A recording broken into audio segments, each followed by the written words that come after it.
முருகனை கூப்பிட்டு முறையிட்ட பேருக்கு முற்றிய வினை தீருமே.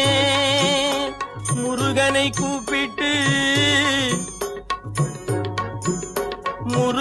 கூப்பிட்டு முறையிட்ட பேருக்கு முற்றிய வினை தீருமே. உடல் பற்றிய பிணியாருமே வாழ்க்கை முற்றிலுமே நலம் பெற்று இனி தூரமெத்த இன்பம் சேருமே. அப்பன் முருகனை கூப்பிட்டு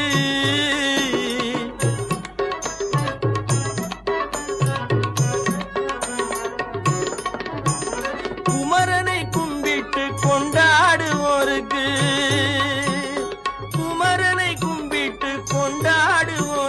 குறைகள் யாவும் போகுமே. அவர் குடும்ப